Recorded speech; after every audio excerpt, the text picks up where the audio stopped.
Bonjour à tous et bonjour à toutes, j'espère que vous allez bien. Aujourd'hui, je viens pour vous mettre en mouvement le transit du mois d'avril et je voudrais y associer mon dernier article. euh, Notre destinée est-elle déjà écrite dans le thème astral de naissance?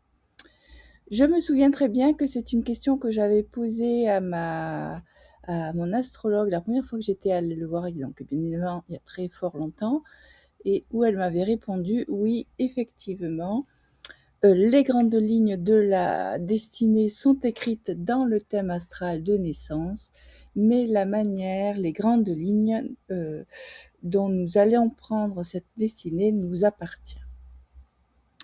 Alors tout d'abord, la première chose que je souhaite vous partager, c'est que quand on veut étudier un thème, que ce soit pour préparer une consultation ou pour faire un peu des recherches, la première chose que l'on va faire, c'est prendre la carte du jour, c'est-à-dire les transits actuels dans le ciel. On n'oublie pas qu'une carte du ciel, c'est un instantané de la photo du ciel au moment où le bébé il arrive. Il est tout beau, il est tout rose, et ceci va lui donner une caractéristique propre, ses énergies, ses forces dans lesquelles il s'imprime à ce moment-là, en lui, vont lui donner un tempérament, un caractère avec lequel il va devoir traverser son monde. Mais les planètes ne sont pas figées dans le tel, elles continuent à avancer dans le ciel, et c'est justement elles qu'on appelle les transits et qui viennent titiller les planètes de naissance. Donc le ciel actuel aujourd'hui, nous retrouvons le soleil dans le signe du Bélier, avec Saturne et Neptune, et une grande Uranus dans le ciel, donc l'enfant qui naît en cet instant.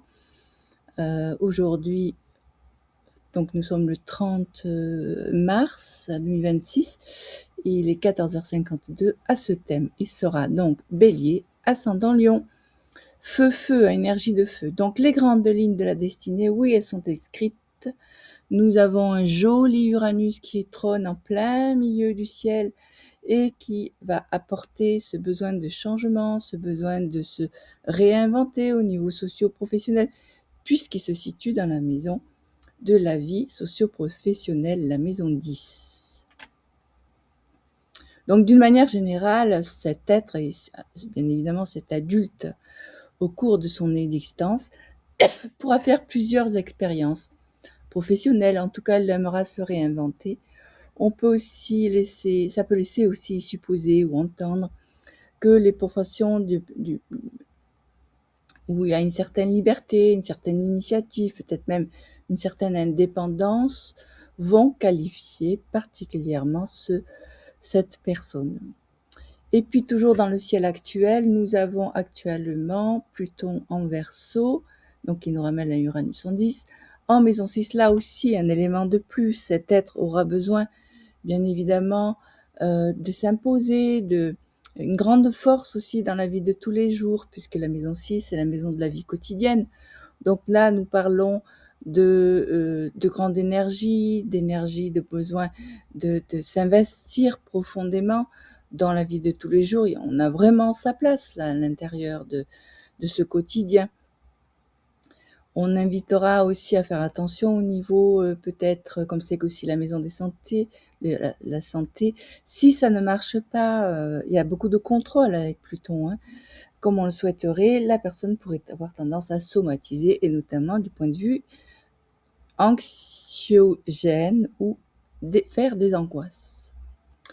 Je donne juste les grandes lignes, hein. Là, nous parlons bien évidemment de la destinée, et cette destinée nous est aussi également proposée par l'influence d'une Nord qui va être la voie d'évolution dans le thème, la direction que l'âme a choisi de parcourir, son programme d'incarnation, son projet ou sa mission. J'aime pas trop le terme mission, mais plutôt son épanouissement en tant qu'individu.